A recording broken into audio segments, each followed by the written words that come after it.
चुनाव लड़ेंगे।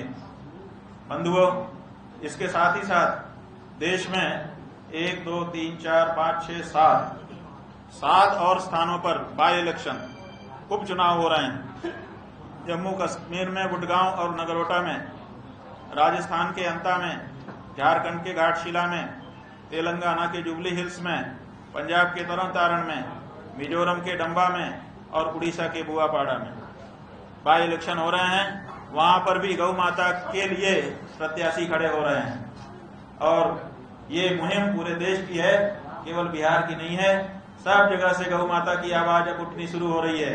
क्यों? क्योंकि 78 साल हो गए हमने इस पे भरोसा किया, उस पे भरोसा किया और जिस पे भरोसा किया सबने गौ माता के मामले में हमको बहुत बड़ा धोखा दिया है। हमको गौ हत्या का पापी ये लोग बना रहे हैं अगर हम इनको वोट देते रहते हैं तो। इसलिए अपने आप को गौ हत्या जैसे बड़े पाप से बचाते हुए हम भारत में भारत की राजनीति को एक अवसर दे रहे हैं और उस अवसर का लाभ लेकर के भारत के सनातनी अब भारत की राजनीति में आगे आएंगे और वो गौ माता की भी रक्षा करेंगे। और गौ माता की रक्षा के अनंतर जो सनातन धर्मियों के दूसरे बहुत सारे मुद्दे हैं उन मुद्दों पर भी काम करना शुरू करेंगे। गौ माता हमारा पहला मुद्दा है और वो प्रमाण ये है कि चाहे उत्तर हो, चाहे दक्षिण हो, चाहे पूर्व हो, चाहे पश्चिम हो, कहीं पर भी हम जाते हैं तो हम देखते हैं कि सनातन धर्मी के घर में जब रोटी बनती है तो पहली रोटी गाय की होती है। इससे यह सिद्ध हो जाता है कि सनातन धर्मी के लिए अगर कोई प्रायोरिटी है, अगर कोई प्राथमिकता है तो वो गाय है। इसलिए गौ माता की रक्षा के लिए ये आंदोलन इस चरण में प्रवेश करके एक रूप धारण कर रहा है। इसकी सूचना हमने आपको बता दी। अब हम चाहेंगे कि अगर आपके मन में इस संदर्भ में कोई प्रश्न हो तो एक एक करके पूछ लें। हमारे पास समय की कोई कमी नहीं है, हम पूरी समय से बैठे हुए हैं, कोई हड़बड़ी। देखिए कितनी सीट है सब बिहार में वो आप बताइए हमको। ये मत पूछिए कि कितने सीट पर आप लड़ रहे हैं। जितनी भी सीट है हर सीट पर गौ माता के लिए कोई न कोई प्रत्याशी होगा ताकि उस क्षेत्र का मतदाता गौ माता के लिए मतदान कर सके। और कोई? स्वामी जी, हाँ जी, पूरे बिहार में आप हाँ जी, हर कोई गाय को लेकर अपनी बातों को रखता है, धर्म से गाय को जोड़ा जाता है। सनातन धर्म के लोग गाय पर जिस तरीके से आस्था दिखाते हैं, राजनीति होती है। आपने बोला कई लोग हैं जो चंदा लेते हैं, किस पार्टी से जुड़े लोग ये नजर आते हैं? देखिए, आप पत्रकार बंधुओं के माध्यम से ही हमें पता चला कि 250 करोड़ रुपए का चंदा एक बड़ी पार्टी ने लिया था। उसको तो आप लोगों ने अभी तक नहीं नकारा है और उस पार्टी ने भी नहीं नकारा।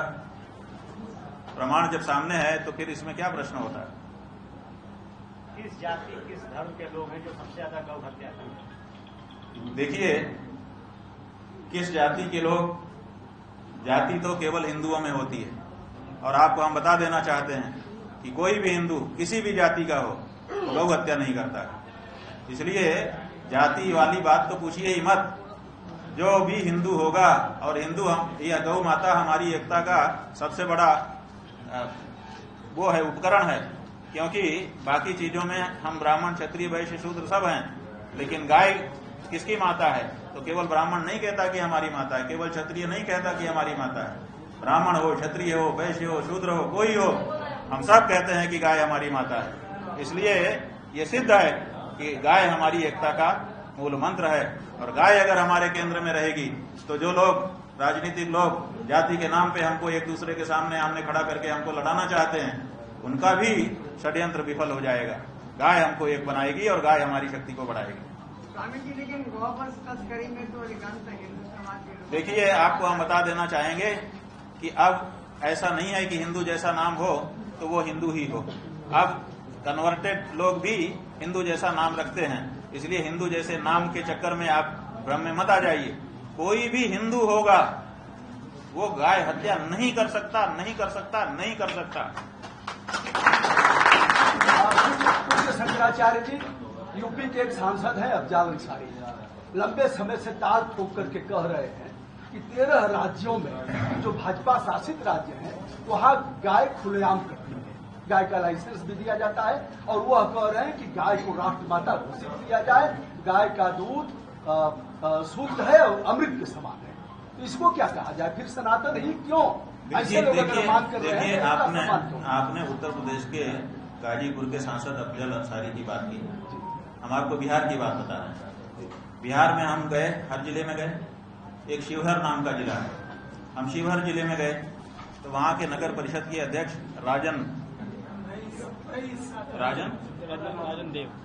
राजन आए हमारे पास। कुछ और नाम है, राजन शुरुआत का, राजन आनंद हमारे पास आए। वो कहने लगे कि गुरुजी आपकी मुहिम बहुत अच्छी है, बहुत मुझे प्रभावित कर रही है। अगर मैं देश का प्रधानमंत्री होता तो मैं गौ माता को राष्ट्र माता कब का घोषित कर देता। अगर मैं बिहार का मुख्यमंत्री होता तो मैं कब का राज्य माता घोषित कर चुका होता। हमने कहा भाई तुम ये नहीं हो, तुम अभी नगर परिषद के अध्यक्ष हो, नगर माता घोषित करो। उन्होंने कहा कल करता हूं, आपको हमारे नगर परिषद के कार्यालय में आना पड़ेगा। हम आएंगे। और दूसरे दिन जब हम सवेरे 9 बजे उनके कार्यालय में गए तो सारे उनके जो सदस्य थे वो वहां पर पहले से बैठे हुए थे। और हम जब गए हमने कहा भाई बोलो क्या है आपका प्रस्ताव, हमको सुनाओ। तो एक व्यक्ति खड़ा हुआ और खड़ा होकर के उसने कहा कि मैं प्रस्ताव करता हूं कि गाय माता को शिवहर नगर परिषद की नगर माता घोषित किया जाए। तो हमने कहा आपका क्या नाम है? सुन करके आपको आश्चर्य होगा, उसने कहा मेरा नाम मोहम्मद रईस है। फिर दूसरा एक खड़ा हुआ, उसने कहा मैं इनके प्रस्ताव का समर्थन करता हूं। हमने कहा भैया तुम्हारा क्या नाम है? बोला मेरा नाम मोहम्मद सकलैन है। ये भारत है और ये भारत की परिस्थिति है। लेकिन शर्म आती है उन नेताओं पर जो गौ माता के नाम पे सत्तासीन होकर के गौ हत्या को बढ़ावा देते हैं। इसलिए अफजाल अंसारी, आप देखिए 2017 में जब सुब्रमण्यम स्वामी नाम का भाजपा का नेता गौ माता की रक्षा का प्राइवेट मेंबर बिल लेकर के आया, क्योंकि वो पार्टी में कहता रहा कि आप लोग गौ रक्षा के नाम पे आए हैं, गौ रक्षा का बिल ले आइए। तो जब ये लोग नहीं लाए तब वो स्वयं प्राइवेट मेंबर बिल, हर मेंबर का अधिकार होता है, उसने कहा मैं प्राइवेट मेंबर बिल लेकर के आऊंगा। तो भारत की संसद में प्राइवेट मेंबर बिल लेकर के आया वो। और जब प्राइवेट मेंबर बिल लेकर के वो आया तो उसने पहले अपना भाषण किया कि मैंने ये बिल रखा है। तो सबसे पहले जावेद अली नाम का मुस्लिम सांसद जो किसी दूसरी पार्टी का था, विपक्षी पार्टी का था, वो खड़ा हुआ और उसने कहा कि ये बहुत स्वागत योग्य प्रस्ताव है और मैं इसका समर्थन करता हूं और गौ माता को राष्ट्र माता घोषित करना चाहिए। और उस समय भारतीय जनता पार्टी का वो मंत्री जो संसदीय कार्य मंत्री भी था और उसका संबंध आपके इस बिहार से भी है, उसने सुब्रमण्यम स्वामी को आदेश किया कि पार्टी का आदेश है कि आप ये बिल वापस लीजिए। ये सब दृश्य हम देख चुके हैं बंधु, तब जाकर के अब जमीन पर उतरे हैं, ऐसे नहीं उतर गए।